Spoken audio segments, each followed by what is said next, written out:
Since the discovery of fire, humanity has been captivated by smoke, bending it, shaping it, using it to tell stories.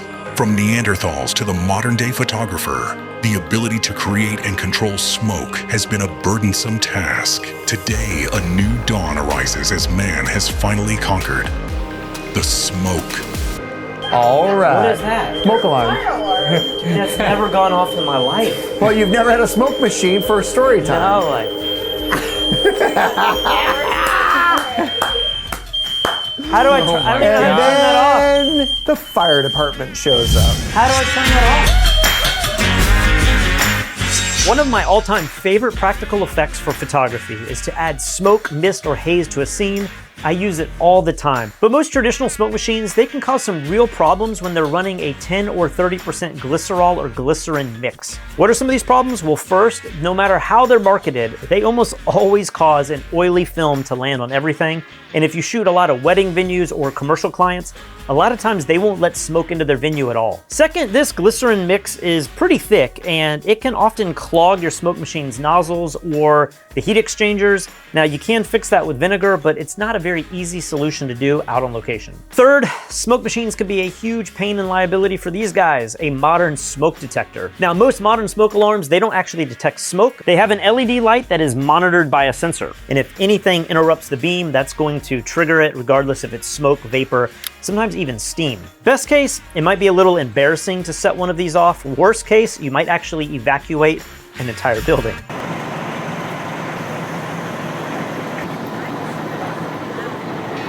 And finally, smoke lingers. So it's very easy to use a smoke machine and fill up a room so heavily that it might take 10 or 30 minutes to clear it out before you can shoot again. That's fine when you're alone, but at an event or when you have a time crunch, that can be a disaster. So when I heard about this new vanishing formula kit from PMI, I was curious, and so I got a bottle shipped to me here in Puerto Rico. This kit contains 3 new things in it. It has a brand new heat exchanger, it has the vanishing formula, and it has an amplifier. And PMI is making 4 new claims. They claim that it will leave no residue on any surfaces.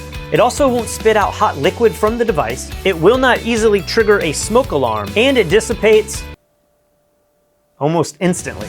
But there is a catch. This will only work with the PMI Smoke Ninja Pro. And it requires a completely redesigned heating chamber that controls temperature and output much more precisely than anything else on the market. You also can't mix the new formula with the old formula, so you're going to need the new purple chamber for the vanishing formula, and you have to use the older white chamber for the more traditional smoke. So how good is this stuff? Well, let's put it to a test and see if the claims PMI is making are actually gonna hold up. So let's check out the contenders from least expensive to most expensive. We have the $89 CF3 by Senko, or sometimes called the Colbor. We have the $100 Smoke Go by LensGo. Also at $100, we have the C40 by Telesin. And at almost double the cost, we have the $230 Smoke Ninja Pro by PMI. And just for fun, I also included a can of atmospheric aerosol, which is the old school way of creating haze out on location. After charging all of these units overnight, I then filled them up halfway with fresh fluid and I ran 4 tests. Test number 1 is simply called the residue test. I let all of these machines run for a full 3 minutes, and then I just simply let the smoke settle onto this black acrylic sheet that I have. After 30 minutes, I just simply wiped the sheet with my finger. I feel like this material works really well for a real-world test, and it's gonna hold true for fabrics, products, or anything that's sensitive to residue. So what were the results? Well, 50% of these units left an oily film after just 3 minutes of use. The only 2 that didn't leave a residue was the Smoke Ninja with the new vanishing formula and the Smoke Go unit. But there is a catch. The Smoke Go unit did produce the least amount of smoke for some reason. I'm not really sure why. It also sprayed a ton of fluid all around my V-flat surface. It didn't technically land on the acrylic, so I gave it a passing score, but it made a huge mess everywhere else. And just out of curiosity, I fired the vanishing formula directly onto the plexiglass, and even then, it still didn't leave any residue. So after this first test, I have to give the Smoke Ninja with the vanishing formula the win. It did not leave any residue on the acrylic sheet. All right, for the second test, I'm gonna call this the spitting fluid test, which sounds ridiculous, but so many of these that I've personally used, this is a huge problem. And if this new liquid is able to solve that, well, then you're gonna have a lot less mess around where the unit is actually mounted or sitting on the table. For this test, I cleared and cleaned up all of these units and I let them run again for a full 3 minutes. Now, unfortunately for the atmospheric aerosol, I drained the last little bit that I had left on the previous test and I can't find anyone to ship that here to Puerto Rico. So unfortunately, it's gonna have to bow out early on this test. So what happened with the rest of these smoke machines?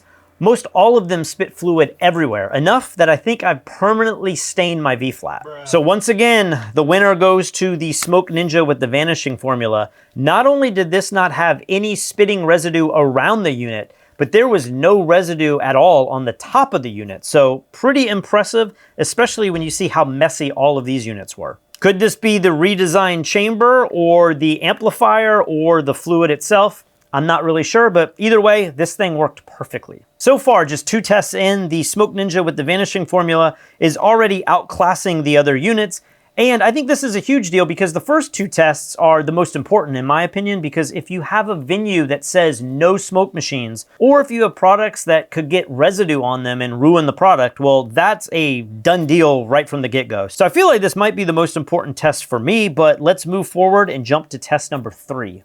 And this test is dear to my heart because I have set off many smoke detectors using smoke machines. For this test, I hung this modern photoelectric smoke detector exactly 8 feet away, and I ran each machine again for 3 minutes. Now, a little sidebar conversation here. The Lens Go, it leaked fluid all over my desk right before this test even started. I checked all of the seals multiple times and it kept happening.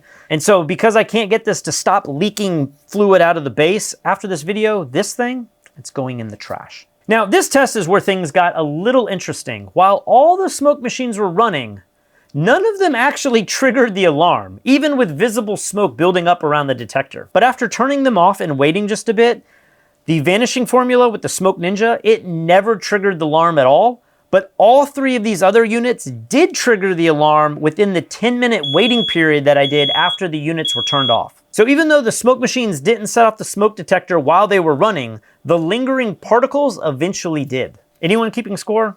3 out of 3? 0 out of 3? So the 4th and final test that I wanted to run, I'm calling the Dissipation test.